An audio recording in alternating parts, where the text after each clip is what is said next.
You can do whatever you want, man.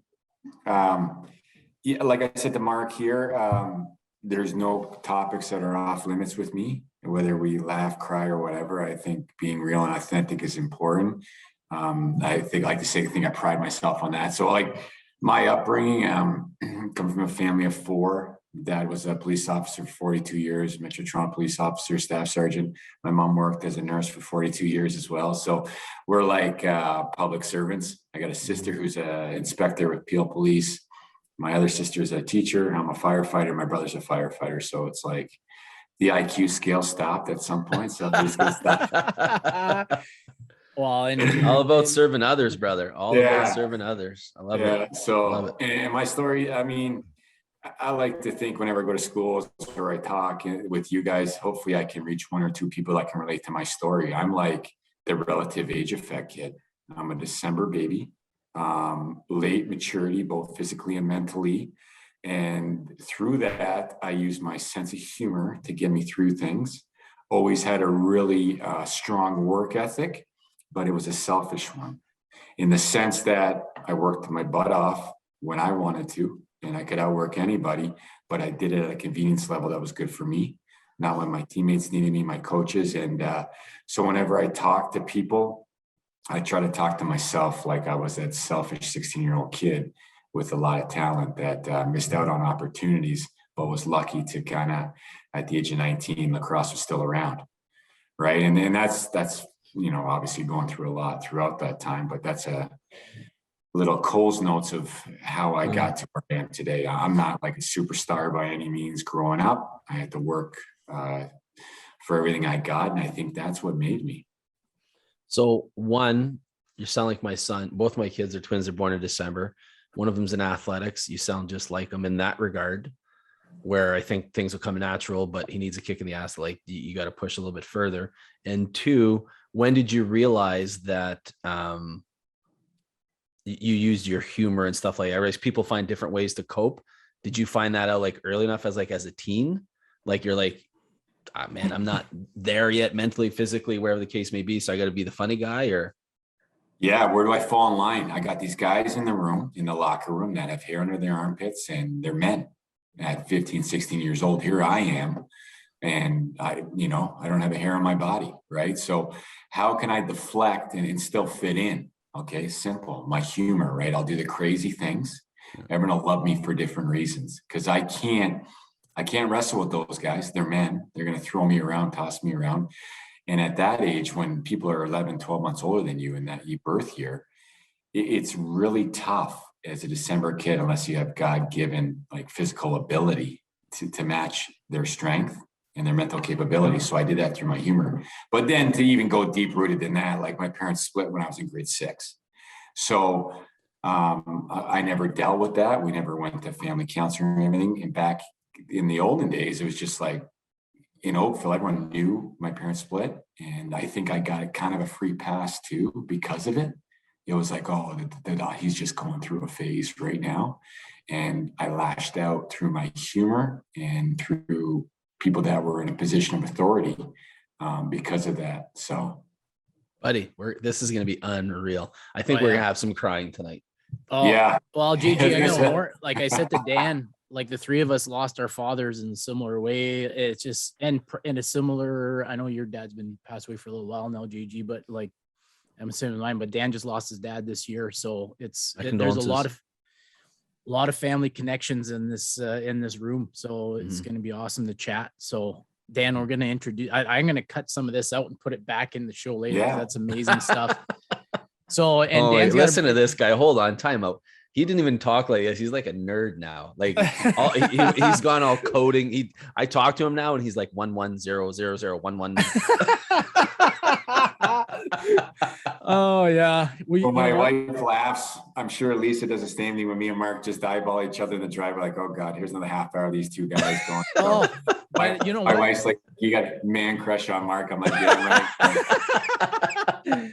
Oh, so I said to Lisa, I said, let's go for a walk. We're going to go over, see the boys play some hockey. She's like, you know what? It's your boy time. You go do your thing. I was like, all right, whatever. So, but it's awesome. So yeah, we're going to have some fun. And this like I'm gonna do the intro. We're just gonna bounce some questions off you. Like you say, whatever goes, and just take your time. Like I say, don't just let her fly, man. And Dan's got a brother. I got a great story about Dan. Dan's brother is also in the NLL.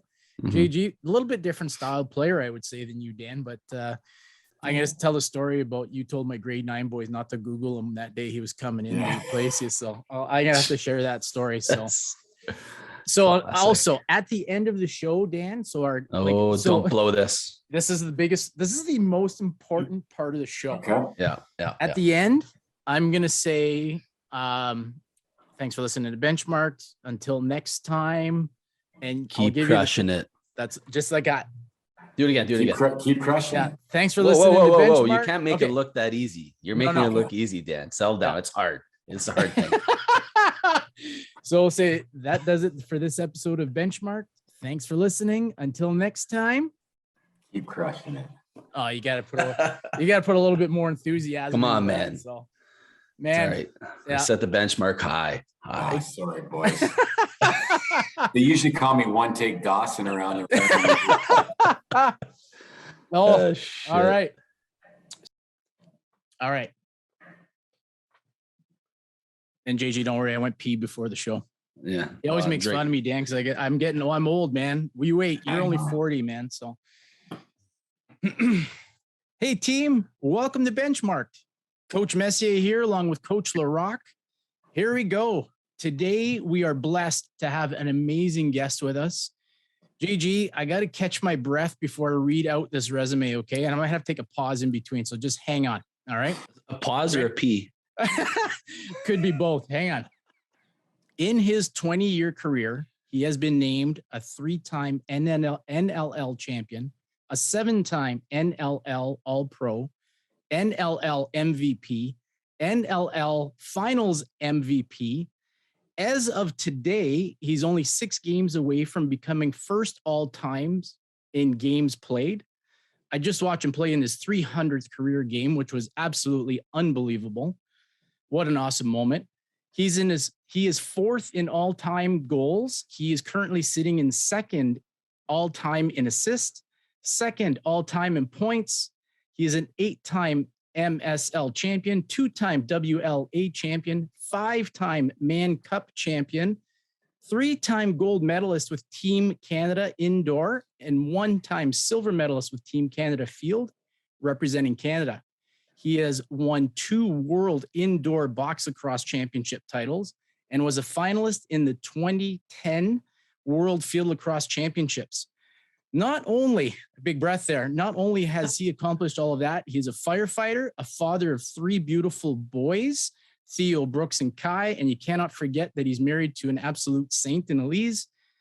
She has absolute incredible patience to be dealing with all that stuff going on. And I am speaking of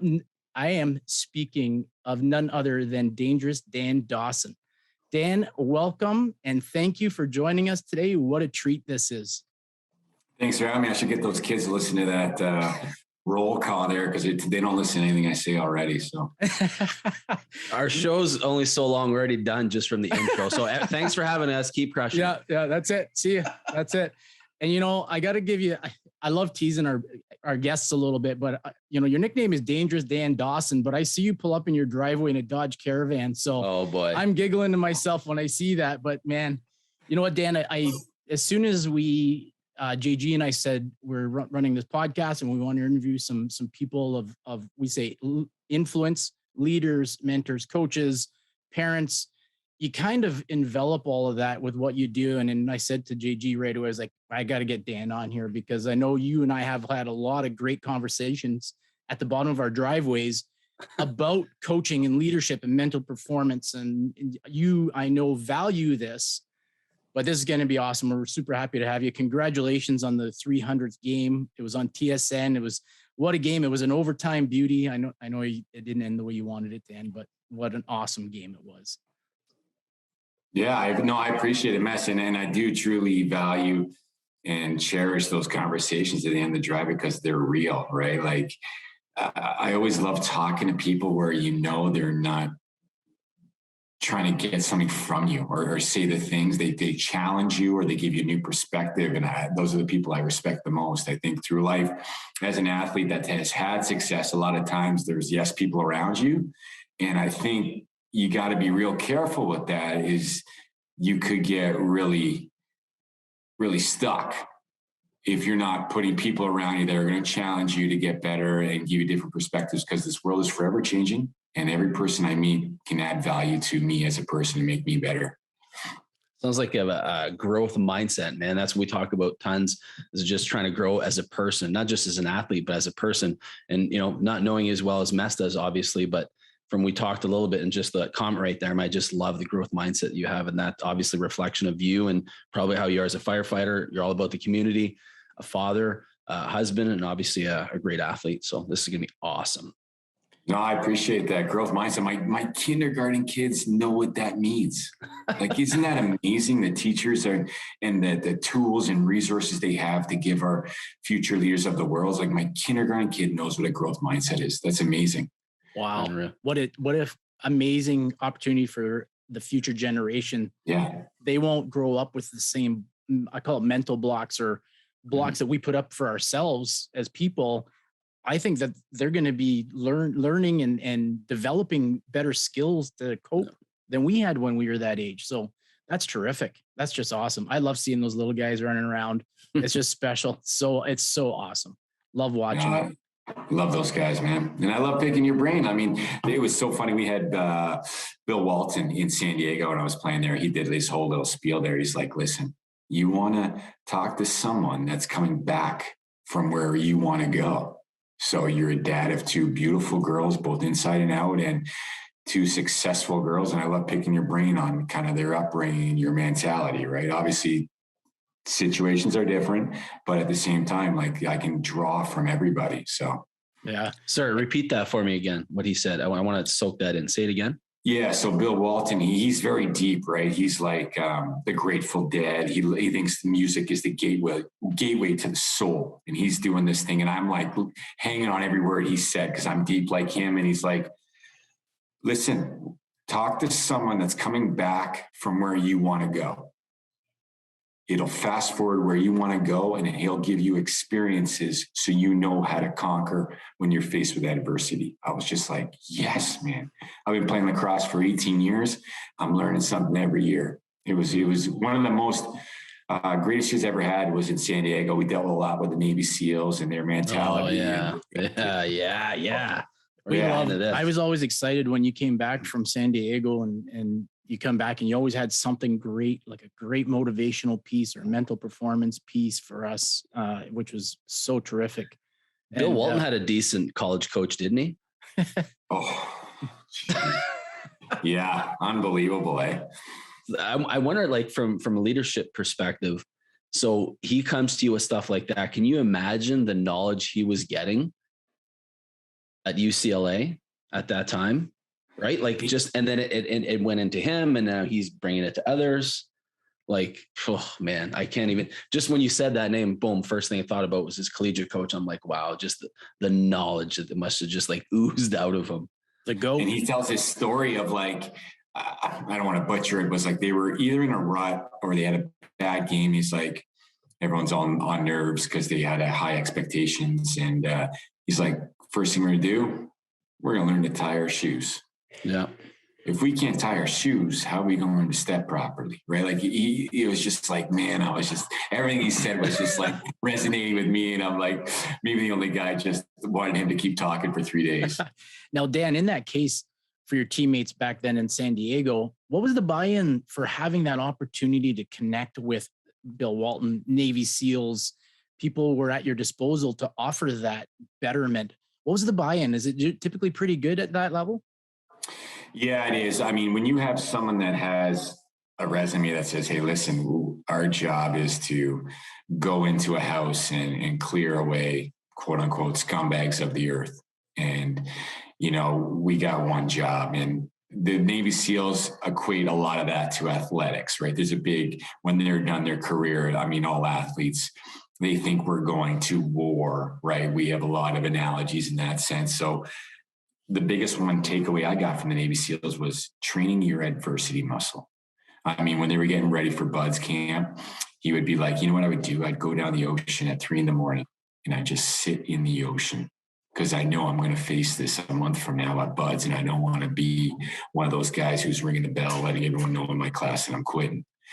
And I was just like, man, do I train my adversity muscle enough? Right? We talk in athletics like have a short-term memory when things don't go our way, but you see it. You see it all the time in school nowadays. I mean, your adversity muscle. Everyone's great when things are going well. You got great teammates to say the right thing when you're winning. Then all of a sudden you lose. You're like, he's pointing fingers. Like, are you the same teammate? Right. Yeah. That was the biggest takeaway I had in San Diego. We always say JG uses the analogy about Marines. It's easy to be a Marine when it's sunny out and beautiful and warm.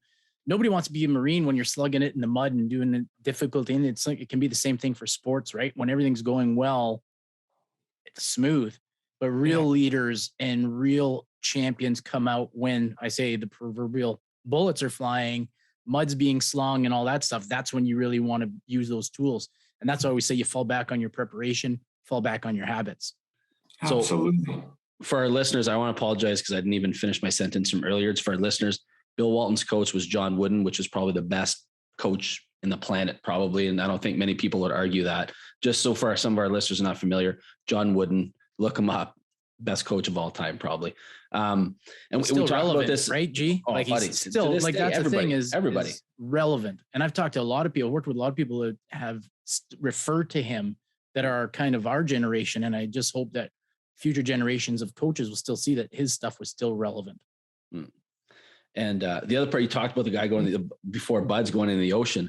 Another thing we talked about our previous show is don't let your first time be your first time, right? So if you're going to play in unfamiliar territory, have some video from that place or I don't know, game footage or who the other people are. Just never let in a competitive environment or whatever it is. Don't let your first time be your first time. There's ways to prep for stuff like that. Love it. I like that. And it goes back to talk to someone who's been in that environment. What was it like? What were the sights and smells and all that stuff? Sharks swim with sharks, man. Sharks swim with sharks. True, man. It's true. Yeah. You're not going to go ask a minnow how a shark lives his life. You got to ask a shark how a shark works, man. That's how it is. Now, Dan, you've been on a number of teams in the NLL. Now you're with the Toronto Rock, which is really cool because you're close to home, which I know is something you really wanted, and the family's all jacked up about it. Do you find that you've picked up things from all the different areas that you've played, all the different cities that you've played? You've been able to draw from it? Absolutely. Everyone's been a great experience. And whether it was, statistically speaking, not the best year, I've learned something from all of those defeats. And then other times where we've won championships, it's been great. And travel the world and listen, every corner, there's different people, different climates and different perspectives on life. And I've lived in the States for a long time. I lived in Arizona. I lived in Boston, lived in Portland, Oregon, lived out in Victoria, BC, Whistler. So by no means have my world traveled, but I just love everything that this game has given me. And we talked about that. Every time I talk at a school, I'm like, how cool is it that this lacrosse stick has taken me around the world, representing my country, and I get paid to do it?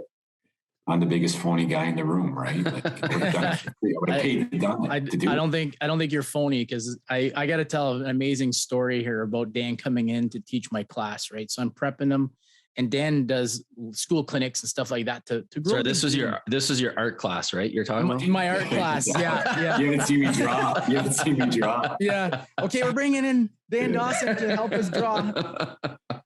Hey, I was the department head for arts, music, and drama for a couple of years. And I said, I can't sing, I can't act, and I can't draw. So that was a failed kind of attempt, but hey, it was okay. We made the best of it. But so Dan comes in and he's, we're trying to really teach the game of lacrosse because I have a passion for lacrosse, and Lauren had played lacrosse growing up in Oakville, and Dan's family's tied to Oakville lacrosse for a long time. And what was really cool was the kids were so receptive to it. They thought it was just an amazing thing to have this professional athlete come in because, again, JG, you and I have talked. I'm not the expert in a lot of things, so we're going to bring somebody else in.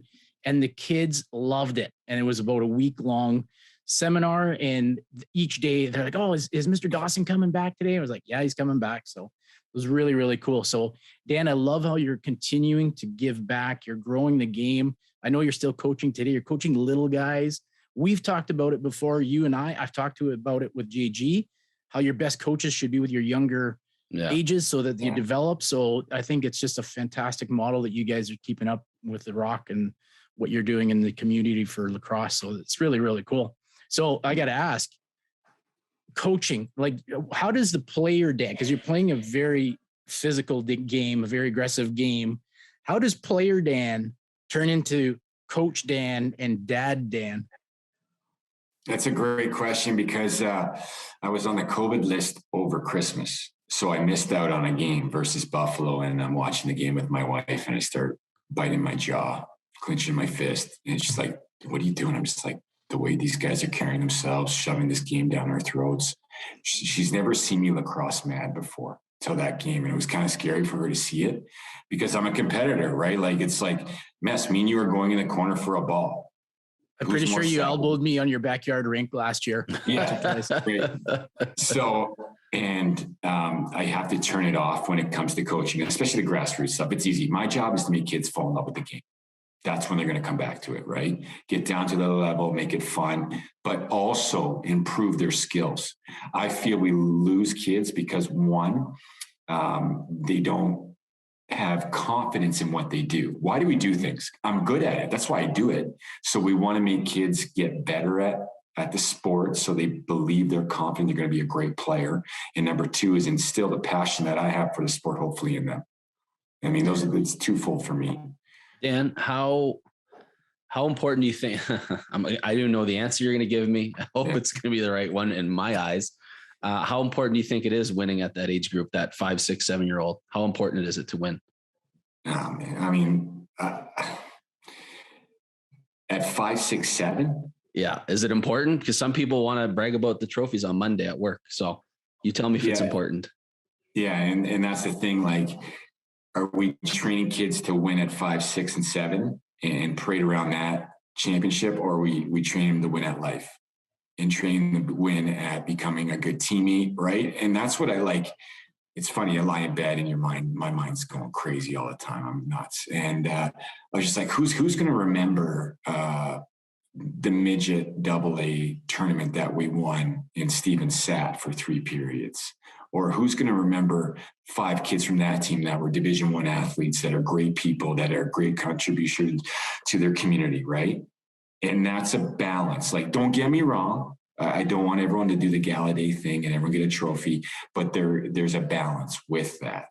So long-winded answer there. Yeah. I mean, I'm trained. It's a good answer. I'm looking for long-winded in that too, because we talk about process over outcome. And to be part of the process, like losing's part of the process, learning's part of the process, getting kids some playing time, different positions, that's all part of the process.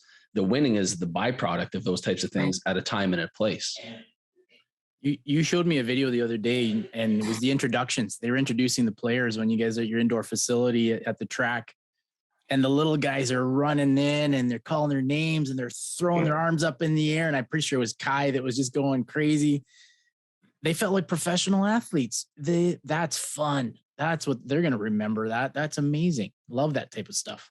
Yeah. And I don't know about you guys growing up, like to have accessibility to pro athletes is at an all-time high, whether it's their Twitter feeds, Instagram, or even in person. Like we won a penalty-free sweepstakes and went to the Garden. And that was the only chance I had I could meet Doug Gilmore or Wendell Clark. Nowadays, kids are meeting their idols like every other week. It's amazing.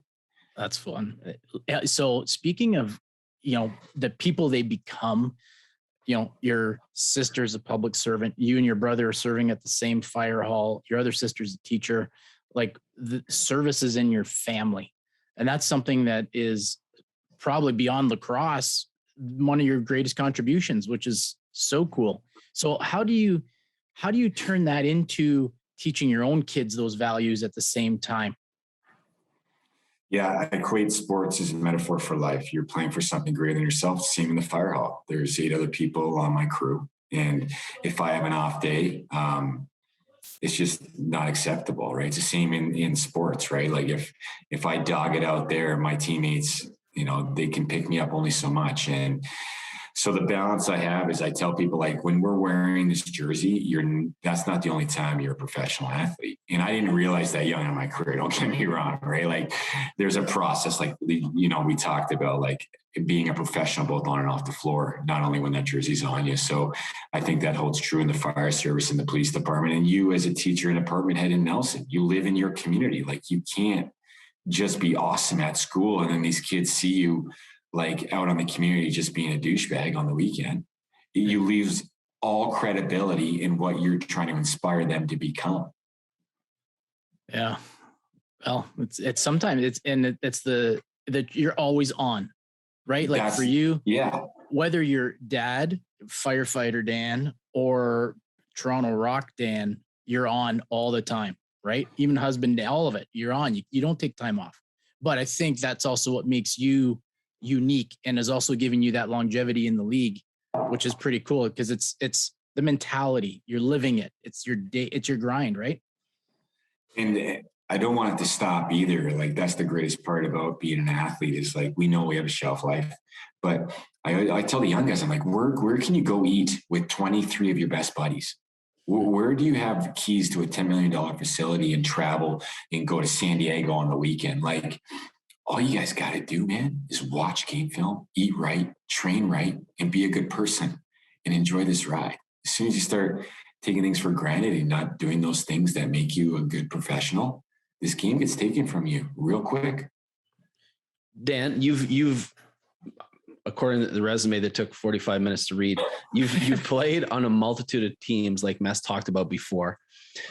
But I think it also speaks to, and this is going to be probably hard to speak about yourself in this way, but have at it. For you to be either traded or, being part of such an array of different teams speaks volumes of you. Because if someone's receptive to get you, yeah, we'll take them. Yes, there's skill involved, but you have to be an absolute stud and be a douchebag at the same time. So sometimes it's more they're going to take, I'm assuming, what you are as a human being, as a person, and what you're going to bring to the team rather than, goals and assists, those types of things. For a person like you who's been in the league for that long, can you speak to that a little bit? Like, why do you think people brought you on board? Well, I would say, like, our league back in the olden days, we were trying to find those markets that work. So they used to call me Dispersal Dan Dawson, not Dangerous Dan Dawson, because all those teams I played for, they folded. So I was like number one pick in all the, I think, 3 or 4 dispersal picks. I've only been traded twice in my career. Yeah, it's terrible.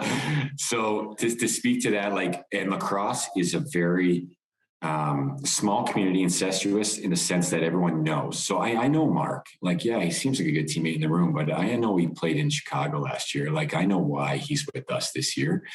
And I prided myself on always being the first guy on the floor, last guy off the floor, and letting my play do the talking for me.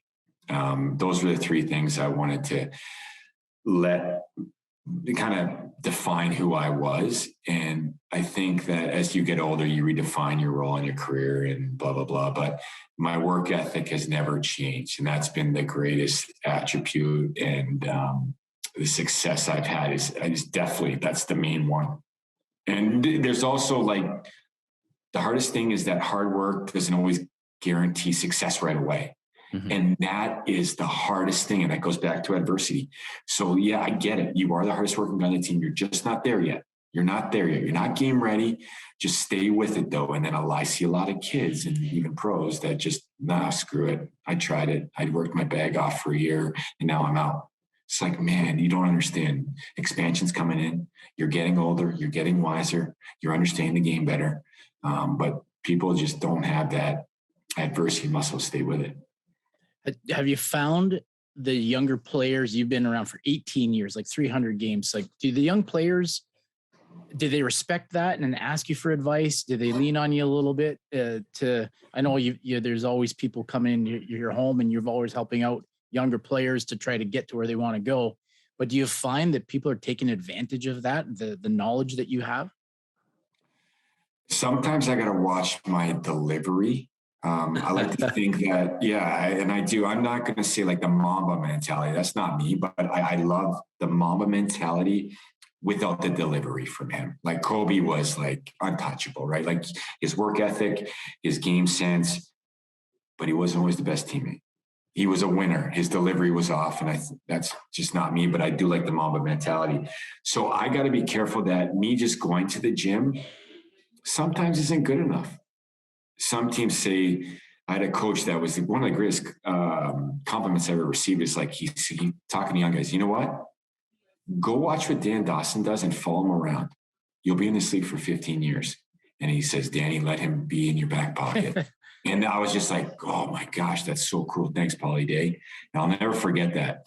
But I also know there's a teaching moment from that too as well. You can't just expect people to do what you do just because of your actions. Sometimes you have to help them along the process. Success leaves clues, brother. Success leaves clues. Yeah, that's a great one. I love that. Yeah, it's like a little tidbit of your actions, but it may not be fully digested from people. Yeah, I like that. I'm going to steal that one. Yeah. That goes back to what you were saying about, follow somebody, go to somebody who's been there, been to where you want to go, right? But I want to ask, while we're talking about success, winning a championship, I know as a professional team, that's always on the docket, but how do you measure success? What would that be for you, Dan? Oh, sit on that one. Success is obviously you got to be a champion. You got to be remembered as a good teammate, and you got to remember as a guy who grew the sport and was a great ambassador for the sport. If you hit all three of those, I think that's how I want to be remembered. Being a champion numerous times, that gives you a little bit of clout in the room, right? Hopefully people will listen and okay, he's there. And number two is like being a good teammate, right? There's some people who have won, but is anyone picking up the phone when you're done and you're not playing anymore because you're a douchebag and that's the way you did it? You can still be careful, an a-hole in the way you play the sport and be rough and tough. But in your own room, you got to be loved. You got to be loved. And the last one is you want to grow the game, right? Especially lacrosse. We're struggling at the grassroots level. It's our national sport. At the same time, we want to grow it here in Canada. We say like nobody, like we say about in baseball often, no one's bigger than the game. Like, and you refer back to the game often. Do you feel the same way for lacrosse? Like there's just nobody who's bigger than the sport itself.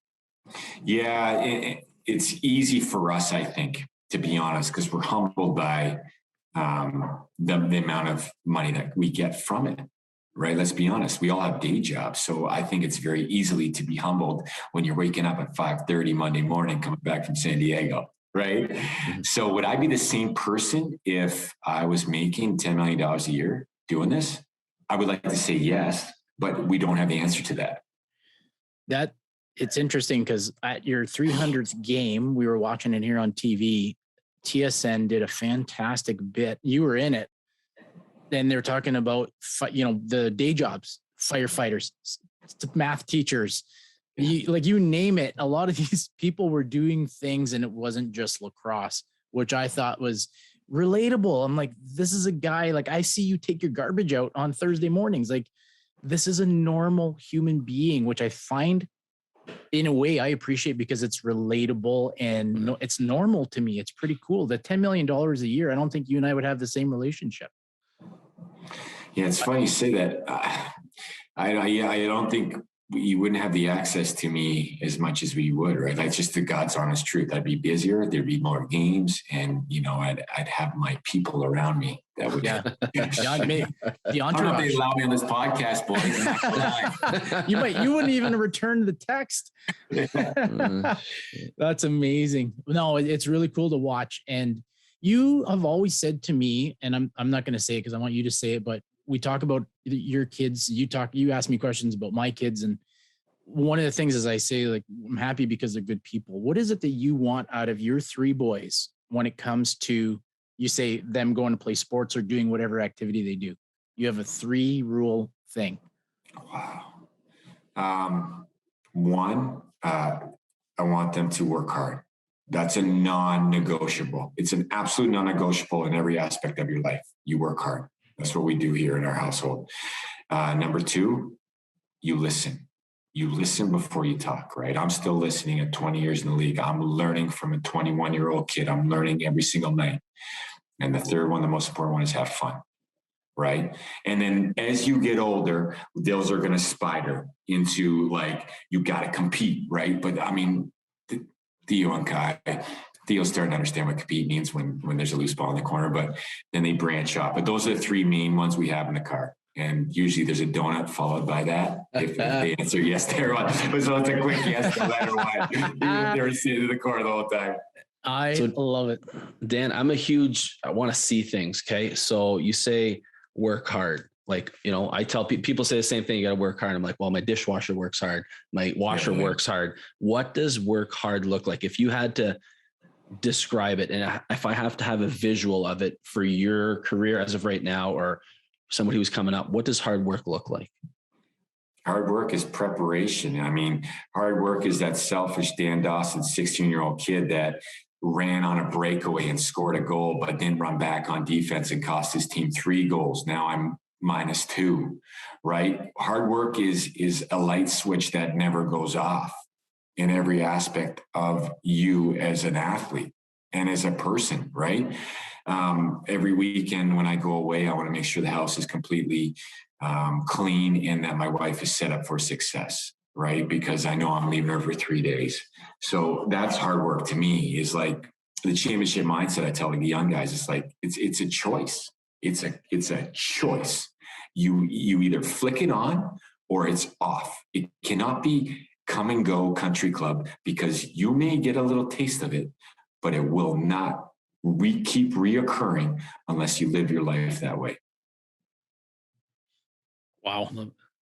Now, you spent a lot of time in locker rooms, and a lot of times we see, and a lot of people tell us that we interview, and our own experiences is as coaches, we win when the culture is good and it's a good environment. You've spent a lot of times in locker rooms, fire halls, where culture and leadership play a big role to successful operations of the team or the crew. What do you think are critical elements of leadership that separate good leaders from average leaders when it comes to building culture? Wow, man, that's the foundation for success. A good culture. But, or you could even say, like, what kills culture? Because I mean, I'm sure you've experienced times where it's been tough. I'm sure that you've been brought into, like you say, the expansion teams to establish a culture. They're not bringing Dan Dawson in to tear down a locker room, to probably start something, right? What do you use to do that? Like, if you've been picked to go start this team, what they're bringing you in for a reason. What do you use? What kind of tools? What is your experience? What are you bringing in? Oh man, that's a deep question, a great question. One is it's our job to police ourselves in the room, right? And culture amongst players is important. And you've played with those guys that, you know what I mean?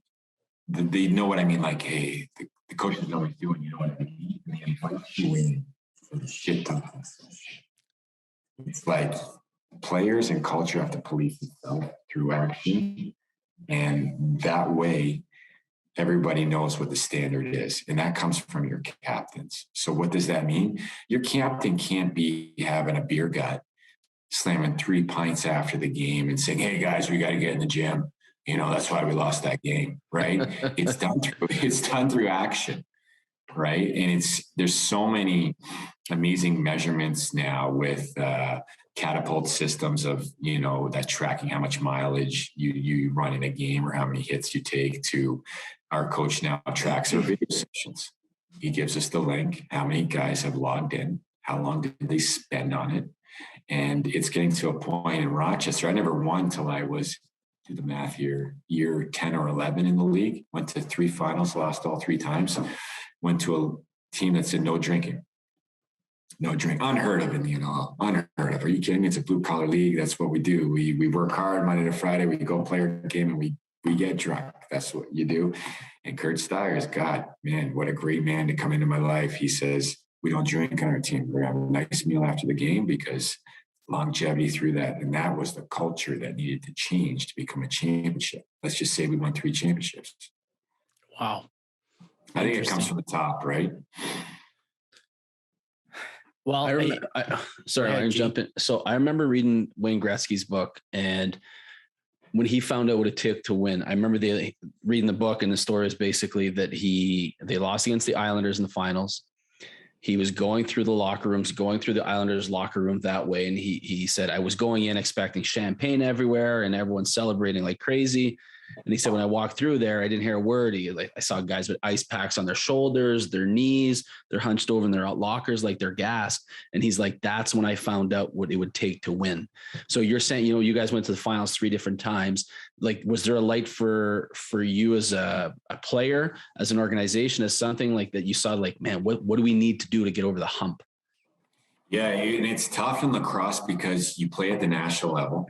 You play in a summer league. So I have had huge success there. I've won some world championships. I won some man cups, but I never won in the NLL. It was like that bridesmaid that I went there 3 times. So I started reading about GSP back in the day. This big UFC guy. And he used to say, when he was fighting Matt Hughes, he was like, I used to carry this brick with me. This championship was like weighing me down. And there you go. Yeah. So you know exactly what I'm talking about. So I started researching all champions. And then, so what I did is it's crazy. I never told anyone the story. I'm in Boston, living in Little Italy, Hanover. And I take a printout of the National Champions Cup in the National Lacrosse League, and I burn it on my rooftop. I'm like, this doesn't mean anything. This is weighing me down. Right. And going to Rochester, I realized, like going out and partying, that's important, like in the sense of getting to know each other in a social environment outside of like being game ready. And that's all you're focused on. I need to know, Gigi, like what your kids do, when they were born, what does your wife do, right? Like that's important if you're going to bat with your best buddy. So a couple beers is good, but I just realized balance. Like the balance and understanding that I need to do everything they're not willing to do in order to win that championship. And that means everything I do, from game film, eating right, making sure I'm prepared mentally. Like that was the biggest difference for me. It just took me a little while. So Mike, and I asked this to every one of our guests, and we talked to each other about this all the time, about if we could travel back, because we say JG 2.0, Mark 3.0, 5.0. I think I'm on mess 50.0 now, but if you could time travel back to that young guy you were talking about, let's just say your first year in the league, what kind of advice would you give that Dan Dawson 18 years ago? It'd be tough because I needed to struggle and do certain things in order to kind of get punched in the face, if that makes sense, right? Like I needed some repercussions. And my growth as a player and a person, it did take a couple years, because my junior A career, I played 5 years of junior A, 4 playoff games. We got bounced our 5th year, 4 straight. Like I became a professional, but then I need to become a champion. So it was a progression, right? So I get drafted to an expansion team. We're under 500. We don't make playoffs. And then I go to the summer league where they're Man Cup, and all these guys are captains of every team I'm facing. It was just, that was the summer that made me a champion. To see them not being able to take their gear off after Game 7 versus Victoria Shamrocks, going back to Wayne Gretzky walking by that Islanders room, I was like, holy crap, that saying of Mark saying, Messier saying, leave everything on the floor. This guy can't even take off his shoulder pads. Okay, I'm not taking a big enough beating out here. So I wouldn't say too much to myself. I would say you just need to be a professional all the time. I didn't understand that. Who did you have when you started to look up to and took as a player that took you under your wing? So I would look up to guys like Colin Doyle, Josh Sanderson, who were on that team. Peter Locke was an early captain who was very important, because had some tough contract negotiations, and I was kind of sucky pants back in the day, right? Like right from 0 to 100, like, oh, he's an idiot. He just, and I would be the guy who'd be like, try to be the, you know what I mean? Well, no, I don't know what you mean. He's the coach and the GM. He's got a job. He's got a budget, right? I just didn't understand the business side of the sport, right? So I actually used all that stuff. I'm like, I'm going to show this guy. So then it just, everything that happened to me, whether I lost, whether I felt I got disrespected, it just motivated me. And the biggest one was probably Terry Sanderson, who I got called up to the summer league and he cut me on for the Man Cup run. And I talked about, I remember one year they had this little jar, and after every game, there were 7 levels of sweat. And we would rinse out someone's jersey and they would level 1 and we need 8 of these boys to get to where we want to be. And it was just the coolest thing. I never thought of that. Unreal. Sweat equity, sweat equity. Now, how sweet is it? And I think about the league, and you're talking about Rochester, and I know you played with your brother. How sweet was that to be able to play with Paul in Rochester? And now he's the captain, and obviously some leadership in your family. You guys got to be proud of that. I know it was a great moment for your family and all that stuff. So can you talk us about having a brother in the league and what that means to you? You see him at the fire hall, you see him at the arena. Like, how is that? It's awesome. He's my best buddy. We do a lot of things together, and we live a very similar lifestyle with our work ethic off the floor and training. And to win with him the first year after we didn't win, it was a relief. And we both talk about that relief where it was just like, it wasn't really emotional. It's just like, God damn it. Thank God. We got one. We're good. And then the next year, I was bawling my eyes out in the huddle when we wanted the final whistle. And there was some backstory to that, why I was, but that was the feeling of winning with my brother. The first year was just like, thank God we won. And the second one was just like, God damn it, this is the greatest feeling in the world. Amazing. Now, I got to tell you a story. I got to tell our listeners, and JG, I don't know if you've heard this story, but the story about Paul Dawson. So Dan's in my grade 9 class teaching lacrosse for a week. And there was one day, I think you had a prior commitment. So you were bringing in Paul to fill in, and I was coaching. I wasn't going to be there. So there was going to be somebody covering my class. So your last words to 30, 14-year-old boys was, okay, boys, my brother's coming in tomorrow. Paul, whatever you do, do not Google him. Well, of course, as soon as class is dismissed. So I come back the next day and I was like, hey guys, how was, Paul Dawson? And they're like, oh my God, mess. We Googled him, and like the first thing comes up is him with this. There was a fight and there's a disagreement with the guy on the floor, I guess. And it didn't go well for the young man that Paulie was squaring off against. But so I said to the boys, I was like, you guys were probably really quiet that day. I'm glad you saw the video before class, not after class. So that's pretty awesome. So he's had an amazing career as well in the NLL.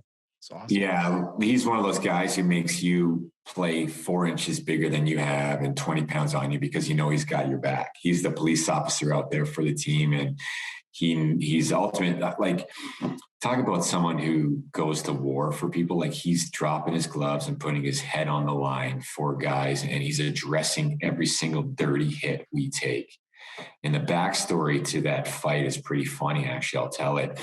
He's in training camp. He's about 8 years in the league. This young rookie, tough guy, says, we're going tonight, Dawson. And my brother's like, no, man, when you make this squad and this game means something, well, I'll give you a shot here, right? It's exhibition.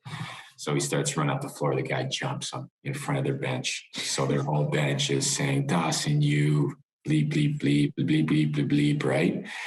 So my brother just walks away, and later on that season, doesn't this guy make the team? And they square off breast cancer night in Philadelphia. They auction off their jerseys off their back. And I think he taught him a little lesson. Oh yeah. I think it's got it's got 1.5 million views on YouTube or something. It's insane. So pretty cool.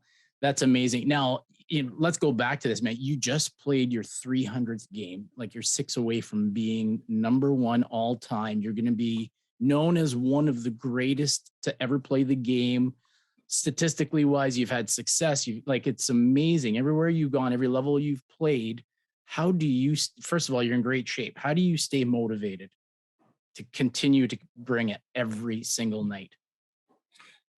I think knowing the end is near. Like, I don't want to ever walk away saying, well, what if I did one more run, one more interval? What if I went to the weight room one more time?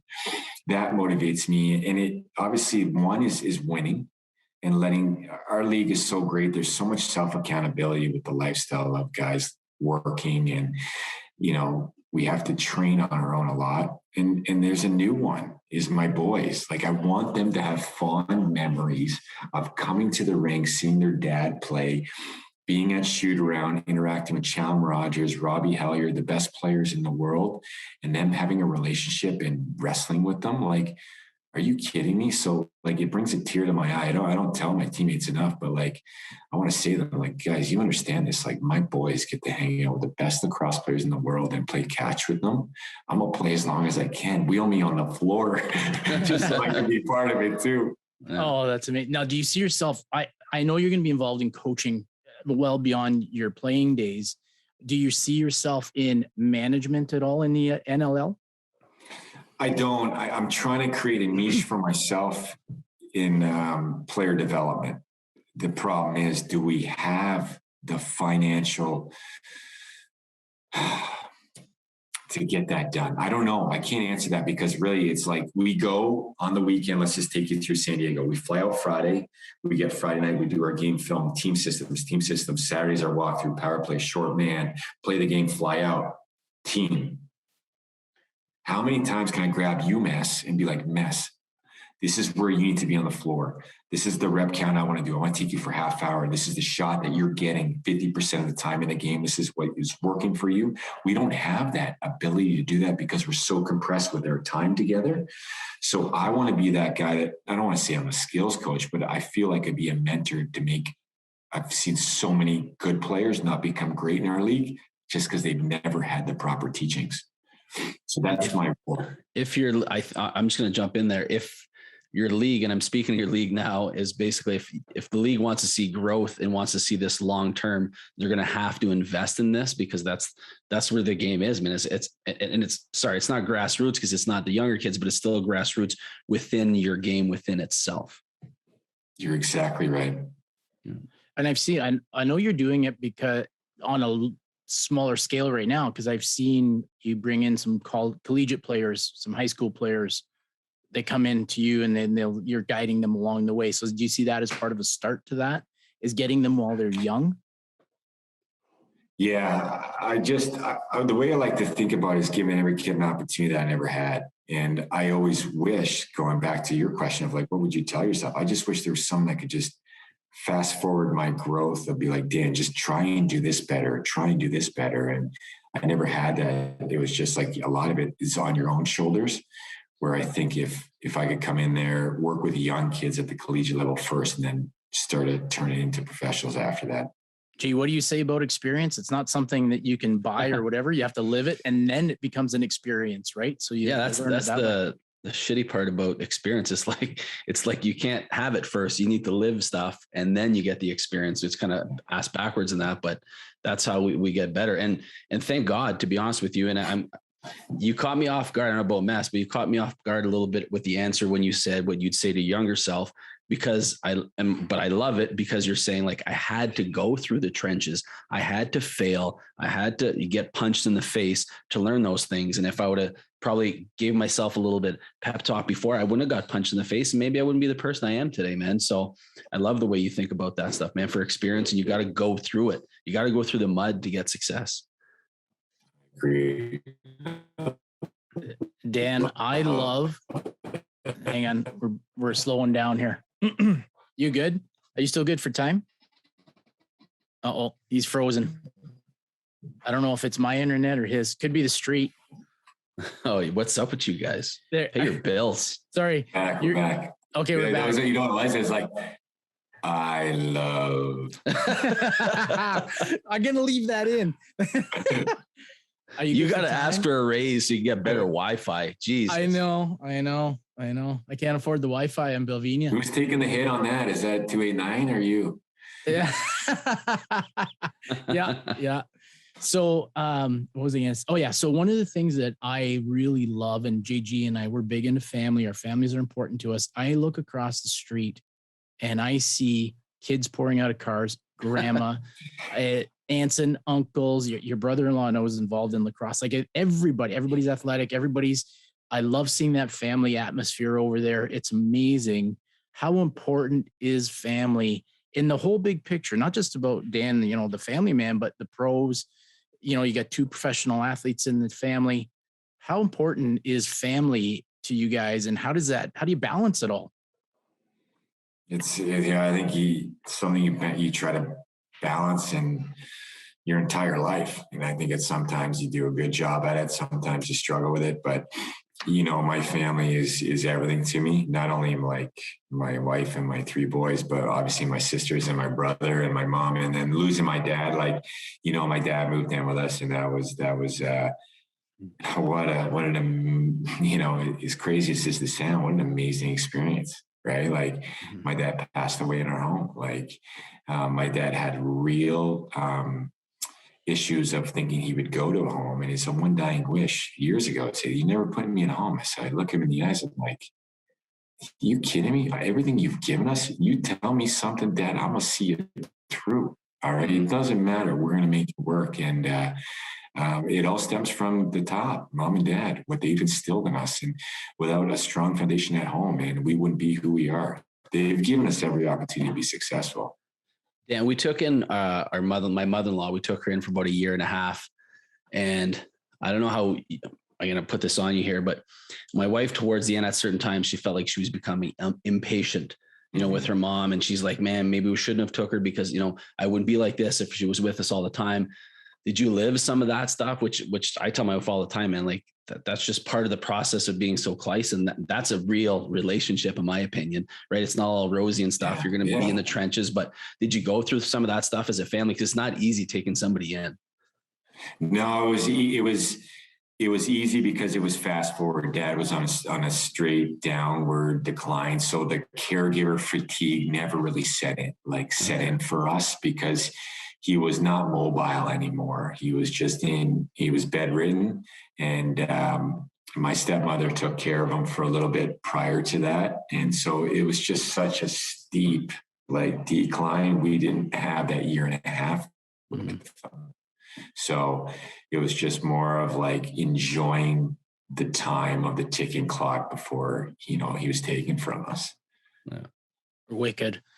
Now, what a great opportunity for your 3 boys to spend lots of time with Gramps. Yeah. And your dad was such a cool dude. I used to love chatting with your dad when he'd drop in, and we'd just be chit-chatting about anything. I just love it. He could talk about anything, that guy. What a great dude. If he gets in your wheelhouse, you're done for an hour. You're right, though. You should see when me, my brother, and my dad get together. It's almost like World War III. We all know how to do something a different way. So where everyone's pulling hair and it's a brawl, and then at the end of it, we're just talking. It's just the best. That's his family, right? Yeah. My dad was a staff sergeant. He was people were he was respected because of his rank, right? So coming home to me and my brother, that would give it to him. He's just dude, people don't talk to me like this. What are you two doing? Well, I'm sure by the size of you and Paul, there was probably a time where your dad probably would never back down, would he? No, we would never fight him. I'm telling you, this, it goes back to, he would start headbutting us. He would grab our inner thigh. He would grab pressure points. We would be hurt. We would be hurt. You're he 6'6". Was savage. He was. Well, you're what? You're 6'6". Paul's what? 6'4", 6'5". Yeah. And dad strength. That's all. You can't overcome dad strength, no matter how fit you are. Dad strength just rules. Love it. For all the dads out there, keep it up, man. One of you's going down. You may win this, but one of you's coming with me. That's what his mentality is. Someone's going to be hurt. Oh, that's amazing. That's amazing. Oh, wow. Gee, this is, I don't want this to end. I don't want this to end. So good. So Dan, I have to ask, and I wasn't sure if I wanted to ask you the question. You're gonna make some history this year. I know I'm knocking on wood right now, but what is it like? What, I don't even know how to ask the question. Can you even prepare for it, or what's the feeling? Like, to me, the 300 that's a great number. It's just so representative of longevity, hard work and all. And I know you're up there in points and assists. Are the points as important to you as the games, or what's your approach to this year? This is a big year.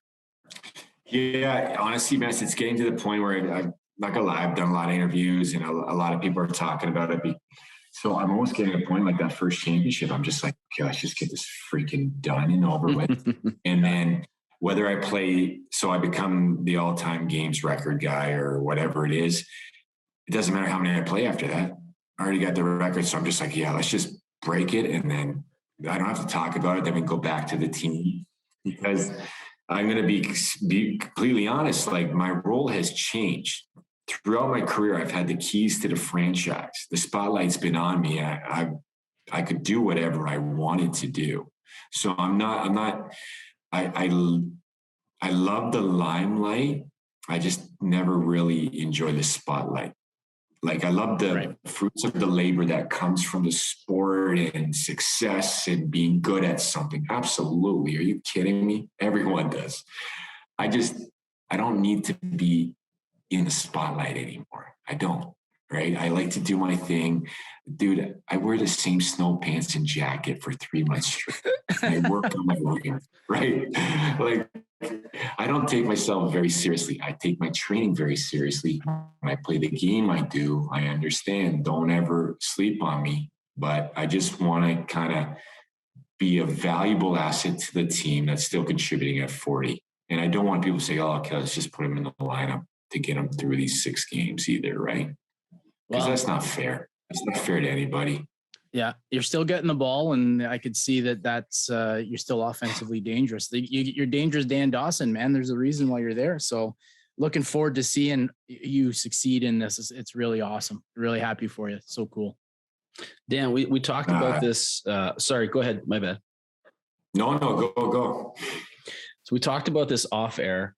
I want to discuss a little bit on air. You talked about being a December baby because, those who read the book Outliers, right? They talk about, if anybody's going to play in the NHL, more successful people are January, February, March, and, all that stuff. You being a December baby, for those that are kind of in that, those of us who are in Canada that's how it works basically in the system. Can you speak to how it was growing up? Like, obviously your size caught up to you, but obviously you had to live that for your younger years. What's it like to be a December baby in a sport? Man, it is tough. You get your ass kicked, right? Let's be honest. You're playing against guys that have 11 months on you, and they're hitting puberty before you. Mentally, they're stronger from you. They're more confident. So unless you're willing to almost be a crash test dummy out there, it's going to be extremely difficult. So the flip side is I do have boys that the twins are January 3rd, right? So don't think I was timing it with the outliers, because I said to every December kid, when I see Theo having success at lacrosse, this is how I equate it. Like, Theo's not the best player. He's just had the stick in his hand more than any other kid, right? Parents are so like, they want to measure other kids. And for me as a December baby, it trained me for life. I just didn't know it. It trained my adversity method. I just didn't know it. So having that, going back to the Navy SEALs when I'm 38 years old and hearing this guy talk, I'm like, holy crap. As a December kid, I've been training my adversity muscle my whole goddamn life. I'm good, right? I just didn't know it. And isn't it awesome when you look back on when you were a douchebag or you acted out or you did something back in your younger years, you're like, oh my God, I know why I did that. I know why I did that. And it's so refreshing now, because during those years of me struggling as a teenager, man, it was frustrating. I didn't know why I was lashing out and being a scumbag, right? And so that's the biggest thing for those December kids. Like, I get it. It's going to be tough. And there's going to be people that say you're not going to be good enough. But man, if you just ride this wave, it ain't always going to be fun, but there's going to be light at the end of the tunnel, because those kids, not all of them, January, February, March, April, sometimes they get complacent based on talent and their physical ability. One of my good friends is the head coach at University of Denver. And he calls me for kids. He's like, Danny, is he the best kid? or is he the biggest kid? Good I point. was like, holy shit, that's awesome. Maddie, I never looked at it like that. So now when I give him perspectives on kids, I look at their birth, where they sit in the year. I'm like, yeah, you know what, man? Maddie's 14. I just think he's bigger and faster than everyone. That's why he's getting 9 breakaways a game and he's scoring 7 goals. This December kid, he just can't create his own shot, but he's got the best stick skills. He's got great game knowledge. He's going to be there if he can ride that wave. Sounds like the process over outcome thing Yeah, man. manifesting itself, because it's just sticking with it, that persistence, and something we've talked about all the time in our show. And it's funny because JG and I always mention, and our podcast is about evolutions. You know, like I'm a better coach now than I was when I was 25, 30, 35, 40. And it's just we didn't have the tools necessarily, or the experience or the knowledge to be as good as we are. And we're always saying we're chasing that. I'm going to get that 1% better, and I'm going to try to be better tomorrow than I was yesterday, and more today. But looking back at it now, like Dan's talking about the wave, and now that I look at it now, and I can literally live that way now, like I love the wave. I love the wave. Like that's what crashing later and the good times of celebrating. Okay, that is what it is. But like the wave is the fun, and if you can embrace that, man, you're onto something. You're onto something. Amazing. So Dan, we're going to wrap this up for you here, because I'm sure. What? Come on. You're in a different time zone up there, G. Do you have any other questions, Jay? John Gilles, before we we got to do a second show. Here's my question. We're going to do another show. We're going to have him on again. This is amazing. That, or I got to get a house by you guys. Yes, that would be amazing. Well, you know what, Dan, you're gonna have a chance to meet JG. He's coming down in a couple of weeks. His son's got a volleyball tournament in Niagara Falls, so you'll actually be able to see him. So yeah, you'll be you won't be disappointed. He's taller and better looking than I am, so it'll be he got the good genes. So you got the good genes. Man, I could carry on. This is why I know this is crazy, Dan. It's crazy. Because a lot of the stuff you've been talking about we've touched on. I think this is our 15th show we're recording right now. And amazing. Congrats, guys. Thank you. Yeah. So see, that would probably top out at 30 listeners, but we don't care. We're just happy if we have one person that this will change. One person, I don't care. That's all I want. And we'll have people I'm like, why are these guys doing that? But if one person can listen to the messages that you're giving, that, you know, Zach Sorensen's giving, anybody that we're interviewing is giving, that makes us happy, because a lot of our philosophies, you've said a lot of our stuff based just rolling naturally. So you're living it right, you're doing it right, and your kids are going to live by that too. I have no doubt, which is going to be amazing. So really cool. So Dan, we like to give our listeners a small task. Like, you know, I'm a teacher, GG's a teacher, your wife's a teacher. We give assignments, we give homework, right? Best. So it would be great if you could share with us, what would be, if somebody wanted to be a good leader, what would be the best advice you would give anybody, and for anything, sport, you know, being a firefighter, a team member, organization, whatever, what would be the advice you would give to somebody if they wanted to improve their leadership skills? I would say listen and look at people when they're talking. We're so quick to just give verbal diarrhea to what we think leadership is and what we think people need to hear. And that was the biggest key for me as a young leader, that I had an A on my jersey. I had the A on that jersey because I was the best player in the room. That, you know, that team would just, let's give it to the goal scorer because, you know, he's the best player, so he's an automatic leader. It's just like, and he would say all the right things in the room. No, you need to listen to your teammates, you know, people that you work with, you know, students, and then that'll make you a good leader. Couldn't say it better myself. Well, just like you see, I know, but mess, like you say, like people will be like, why are we doing this? Who cares? You think I care what anyone says? Like, we're talking. This is awesome. This is medicine for me, right? Like, the game of lacrosse is the medicine game. Here's a story. And I'm a white boy from Oakville, like not a well-versed in First Nation culture by any means, until I played for Kurt Stiers, who was from Six Nations, and Cody and Craig and all these guys from Six Nations. They started teaching me about that. So at 38, when my dad was diagnosed with cancer, he never shed a tear, staff sergeant. And he's like, can I go watch my boys go play? Doc's like, no, you can't cross the border. We can't insure you. He starts crying. I had no idea. Every time he watches us, that's medicine. Now when I'm out on the rink with my boys, it's medicine. I was talking to me and you. I get to talk to you. That's medicine coming in. People don't talk anymore. No, it's a lost art. And I think we've embraced this. JG and I said, we need to do this for ourselves. Mm-hmm. That's it. Yeah. And I look forward to the conversations with everybody. Again, learners, we're growth mindset. I want to learn from people. I want to surround myself with people that have done it before or are doing it better than I am. And hopefully I could take something from that. So we're just a vehicle to pass this on to the world. That's what we want to do, but it feels good. It's therapeutic. It's, like if you're in a position of leadership, sometimes you don't have somebody to rap with. You don't have somebody, you internalize it. You try to make the decisions yourself, having to find somebody. We had somebody on the show who says, find somebody to surround yourself with that's just a little bit below you so you can teach them. Somebody at your level so that you can communicate with them, and somebody above you so that you can follow them.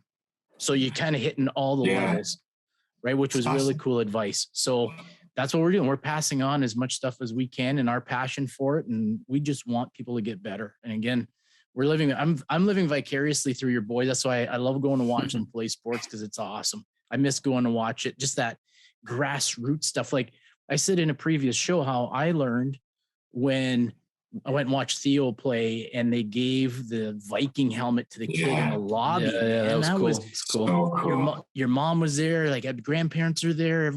It was emotional for people, and the kid was pumped. Like I never would have thought to do something like that in the lobby. That's a good coach. That's a grassroots coach. Those are the people we need out there coaching kids, right? It's awesome. The real authentic of like, if you work hard and you get, your family to be part of it. That's so cool to me. Yeah, our coach is crushing it. And then, it's funny because I know you're always great. You're always inquisitive. You're asking about Lauren. You're asking about Paige. Like to me, that's the big, you care. Like you don't have to do that type of stuff. That makes you a real person. Like I know. Oh, dude, those girls are something else. I mean, they're and it's not because it's a fluke. It's because you got two great people that have molded those girls, and they are something special.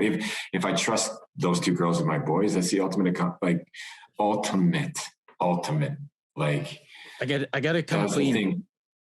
I gotta come clean. Hugo and Lisa were out somewhere, and here we go. She had to go babysit one day. And she's gonna be mad at me because I'm saying this story in public, but she's over there and she loves it. She's like doing all kinds of stuff, and then she called the bullpen. She was like, I don't know. Kai squirted out the back door, or Brooks squirted out the back door. And your yard's all fenced in, so we're out there. I was like, this is amazing. I'm having so much fun. Like awesome. I had two daughters. They were so well behaved. They're quiet. They just didn't cause problems or do anything. I love the energy coming out of your house, man. I try to go over there as much as I can. So anyways, just so many cool things.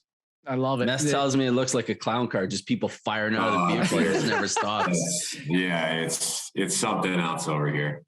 And what was it this summer? I go outside and I think it was Brooks. He's at the front door, no pants on, nothing, just waving. Hi, Mark. How's it going? I was like, Brooksy, let's get some pants on. Oh, it's just good times. Real life, man. I think that's the other thing is people forget we're in the real world here. And that's, to me, that's rich. Watching little kids, younger kids grow and enjoy and have fun, man. It's rich. I love it. Yeah. And going back to being an insecure December kid, like you worried about what people think about you, right? You're just like, this is what it is. This is our family. And, if you're good hearted, man, just embrace it. Yeah. Do it. Well, that does it for this episode of Benchmarked. Thanks for listening. Until next time. Keep crushing it.